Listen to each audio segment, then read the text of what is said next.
Welcome back, guys. This is Lecture 3 of Math3E Differential Equations. Okay, so now tapos na tayo sa Chapter 1. So let's proceed with Chapter 2. Chapter 2 is First Order Differential Equations. Under Chapter 2, we have the topics Variable Separable, Exact Differential Equations, First Order Linear Differential Equations, and Substitution Methods. Our subject for today is variable separable.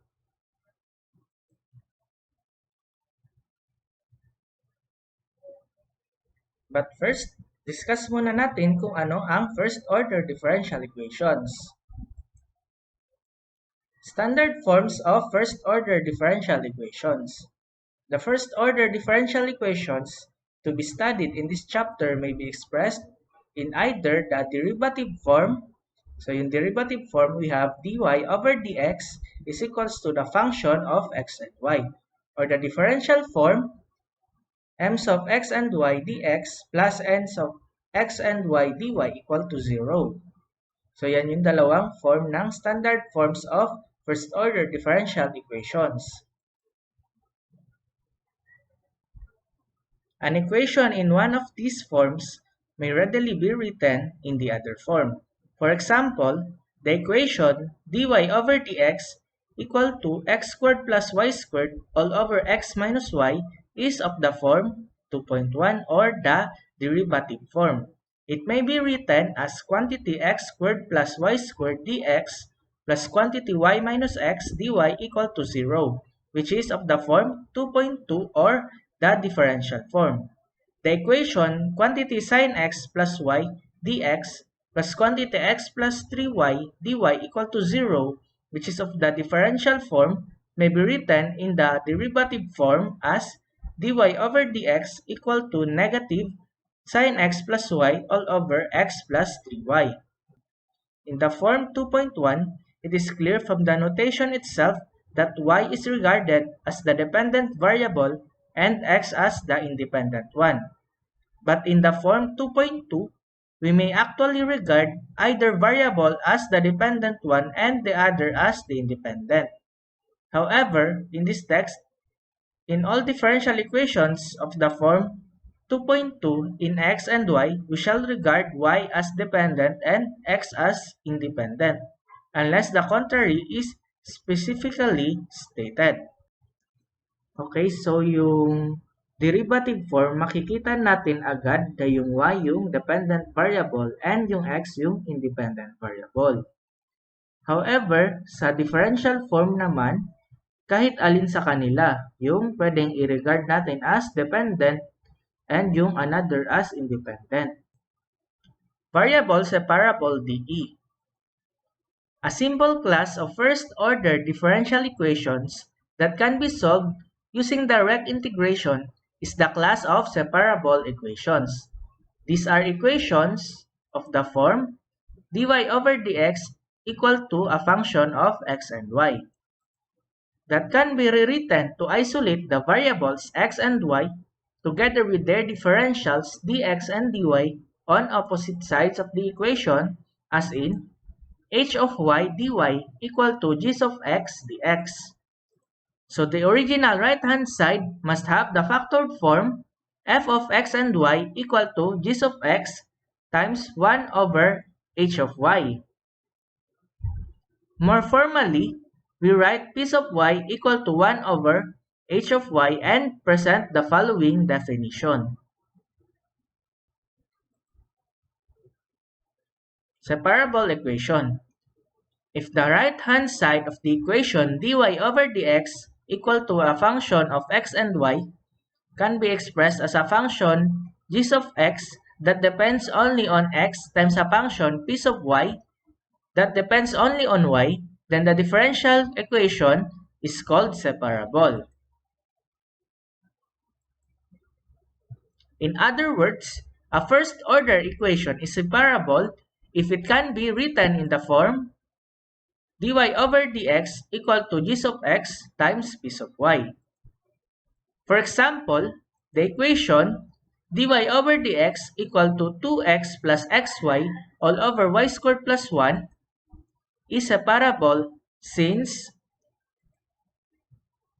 2x plus xy all over y squared plus 1 is equal to x times quantity 2 plus y all over y squared plus 1, which is in the form g of x, p of y.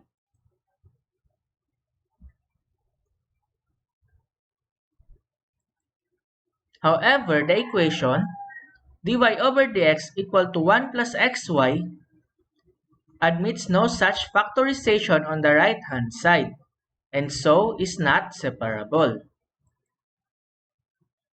So, hindi siya separable kasi makikita naman natin na hindi natin maka-factor out yung x or yung y. Hindi sila pwedeng mapaghiwalay. Informally speaking, one solves separable equations by performing the separation and then integrating each side. Method for solving separable equations. To solve the equation dy over dx equal to g of x times p of y multiplied by dx and by h of y equal to 1 over p of y to obtain h of y dy equal to g of x dx. Then integrate both sides, which results in h of y equal to g of x plus c, where we have merged the two constants of integration into a single symbol c. The last equation gives an implicit solution to the differential equation. Caution: constant functions y equal to c such that p sub c equal to 0 are also solutions to equation 2, which may or may not be included in equation 3. We will look at the mathematical justification of this streamlined procedure shortly, but first, we study some examples.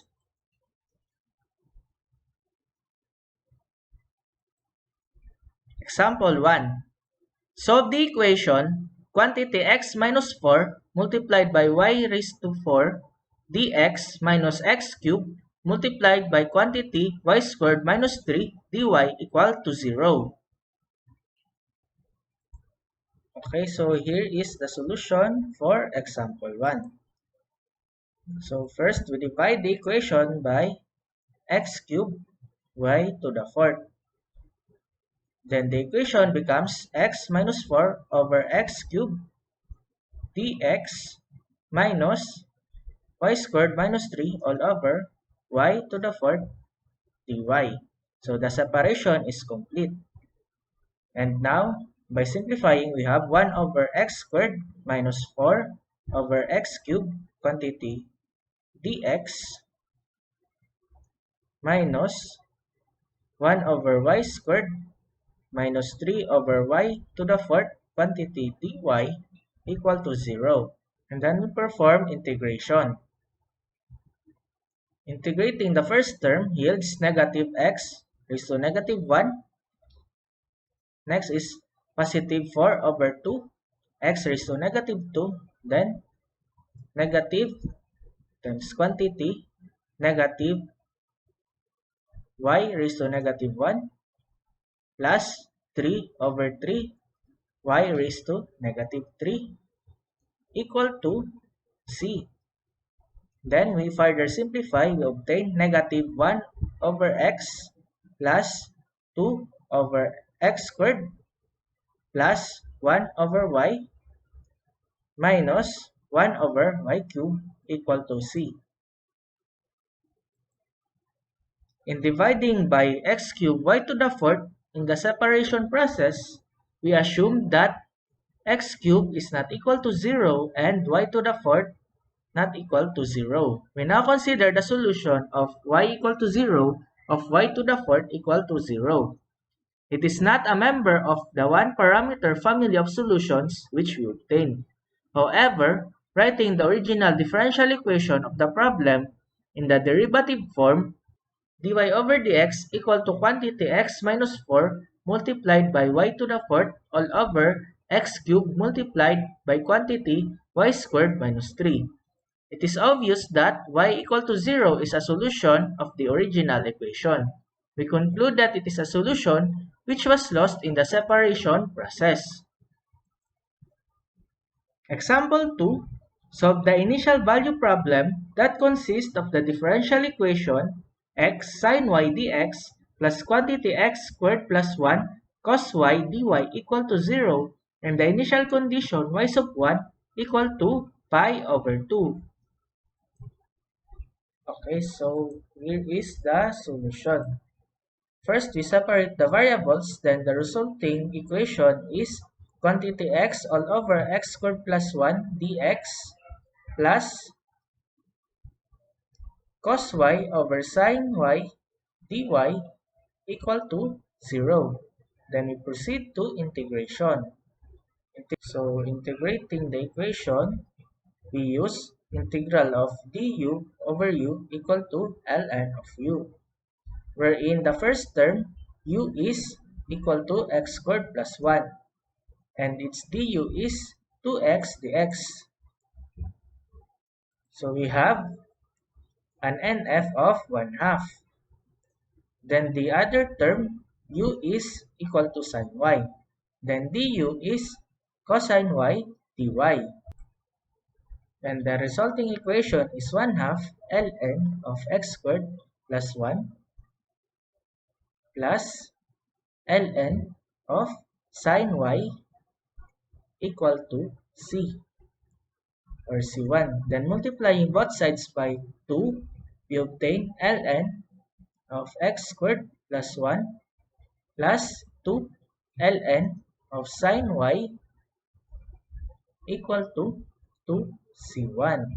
Okay, so applying the rules of logarithm, we have ln of x squared plus 1 plus ln of sin y squared equal to 2c1. Then further simplifying, we have ln of quantity x squared plus 1 multiplied by sin squared y equal to 2c1.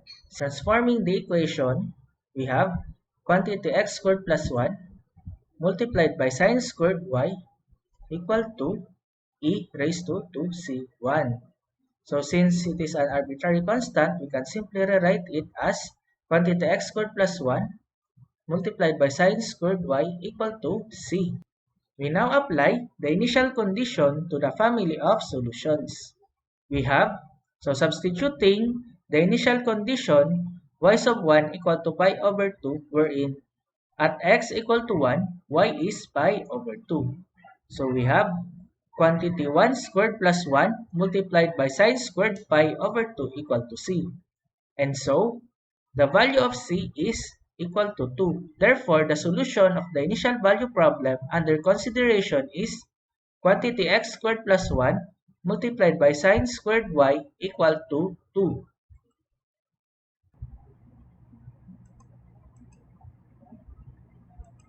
Example 3.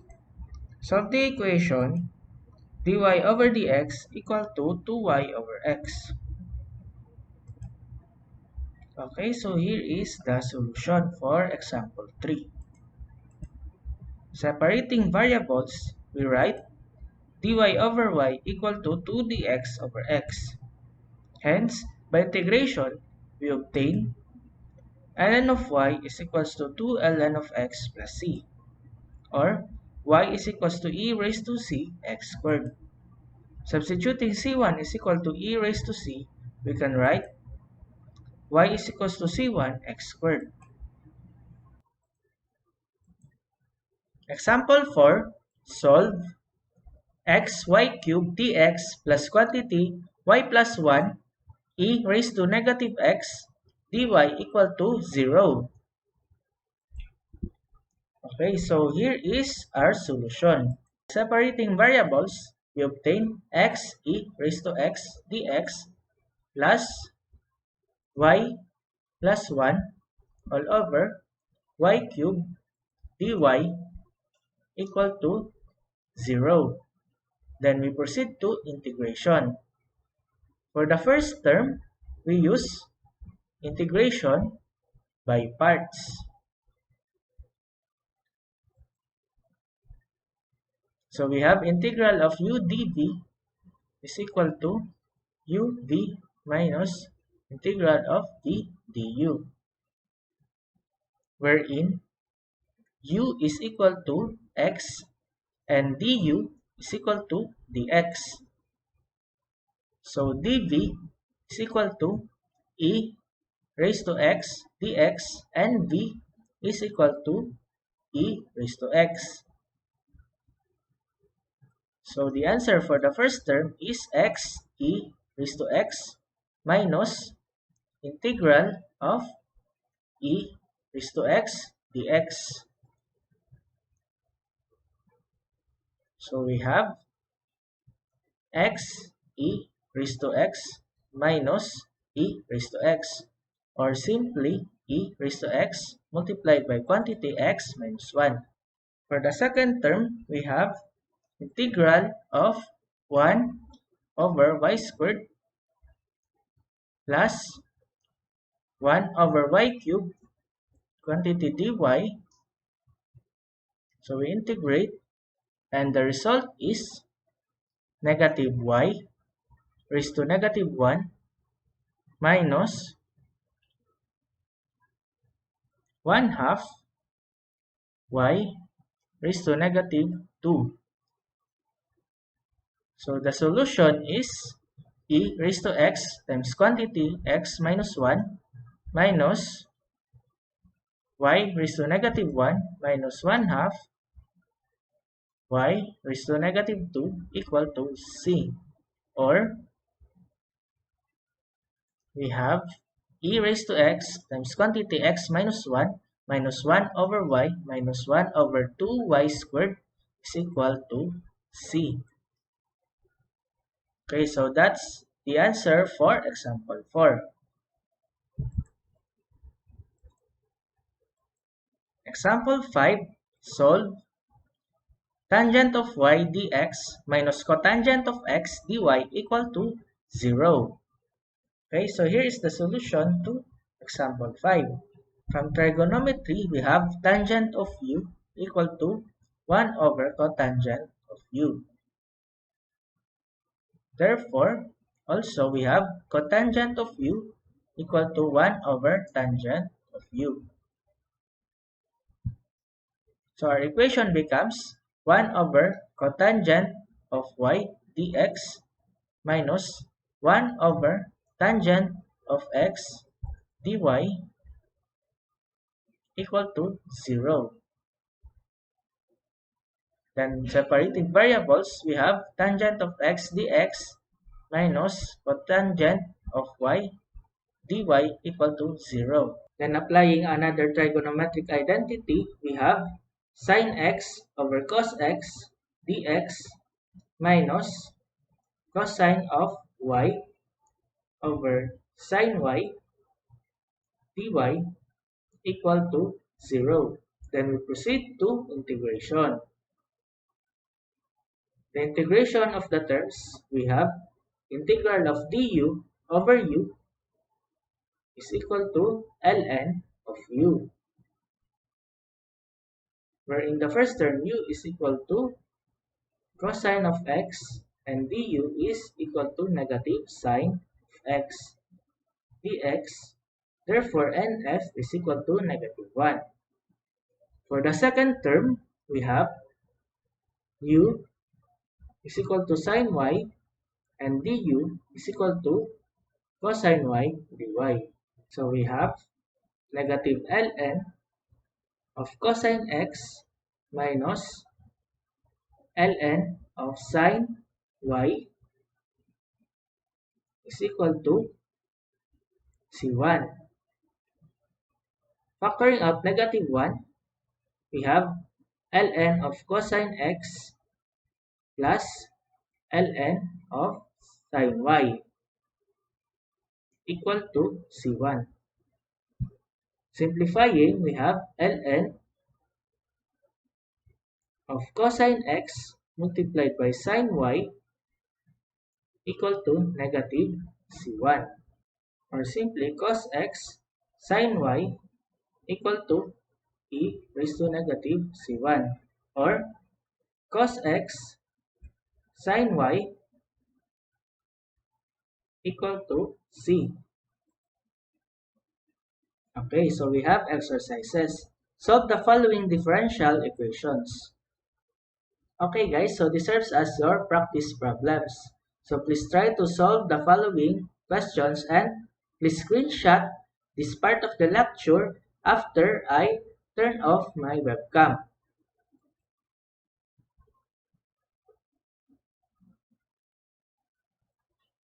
Okay, so that ends our lecture number 3. See you on the next lecture.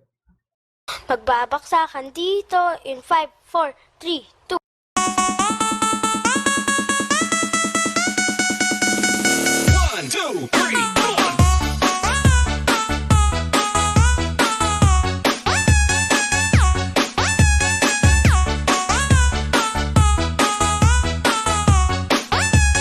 DJ Joanna, sa